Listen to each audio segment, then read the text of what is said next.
Primate is 90 minutes of pure primal aggression. It's dumb, it's nasty, and it is intense. But is it actually worth the ticket price? Or is it just a cheap gore fest that you should skip? Let's talk about it. I walked into this movie expecting a disaster. I mean, a killer chimp in a pool party sounds like a really bad streaming movie. But after sitting through it, I have a lot to say about the execution. The premise is simple. Ben, a pet chimpanzee who has been living in the family for years, gets rabies and goes batshit crazy. He starts killing everyone in the house despite some being family to him. In this spoiler-free review, I will give you the negatives, the positives, and my final verdict for this movie. Let's start with what worked for this movie. That introduction, holy shit, it set the mood perfectly well for what is to come. If you do not like gore, please know this is not for you at all. Because holy damn, this movie is gory as hell. They do not hold back at all with the kills here, and I really admire that. I love me a good gore fest, and I loved all the kills. This movie knows exactly what it is. A simple straightforward plot with no fluff. Aside from a scene that's somewhat dragged, but I'll get into that in a bit. The score here is truly phenomenal. It's nothing but heavy synths, and it makes some of the scenes feel really suspenseful. I get old school movie vibes here, such like Halloween, and even some Terrifier vibes as well. There's a father in here who communicates in sign language, and then there's a scene where he walks into the house, and then out of nowhere it turns into his point of view. It's all silent, but you know Ben is out to kill.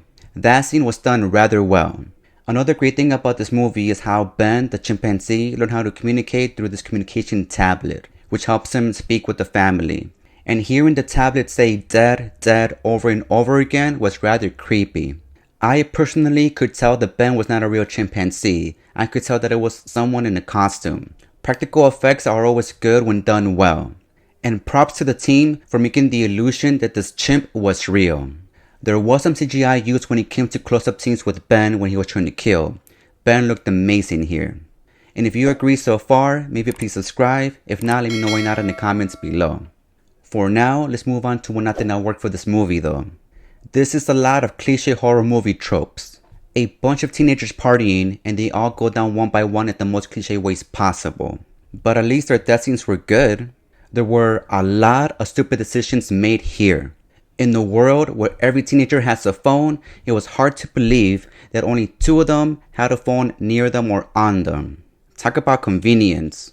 If you see your friend getting attacked, wouldn't it make sense to try to hurt the chimpanzee and try to save him as much as possible? Well, not here. The girls here just see everything happen and watch everything unfold. For the most part at least. Oh wait, no, they actually do something, and that's cry their eyes out. For real though, some of the girls actually do fight back, but mostly they cry and watch. Let's talk about that scene which dragged on and on. This chimpanzee cannot swim at all, so all the teenagers go into this pool, trying to float and stay away from Ben to be safe. But the thing is though, that's all they do, they just float, to the point where they just fall asleep like 2 or 3 times, despite one of them being hurt. Tell me, who in their right mind just stays afloat and falls asleep? Especially when you know that someone in the group is actually hurt. It seemed to me that half of the movie was just them being on the pool, being afloat, killing time. The promotion for this movie showcased people jumping off their seat, getting scared, dropping popcorn. But for me, there were no jump scares at all because the movie was so predictable. It was still a fun time despite this though, don't get me wrong. So in conclusion, looking at the big picture, Primate is definitely flawed. The characters here are cardboard cutouts and the script is paper thin. I did not see this movie expecting the best of the best. I came here to see a chimp go berserk. And on that front, this movie delivers. Primate manages to be exactly what it promised to be.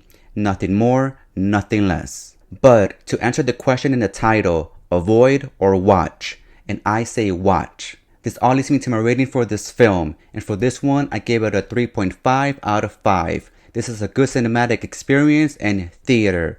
I recommend going on a Tuesday or early in the day when it's cheaper. Or if you're like me, you can use membership at Regal Unlimited. Well, thank you my cinematic family for sticking until the end of the video. You are a true cinephile. Please hit the subscribe button, maybe the like button if you enjoyed this video. Let me know your thoughts on Primate if you've seen it or if you plan on seeing it. I am Chewy, and this is Chewy Cinematic Talk.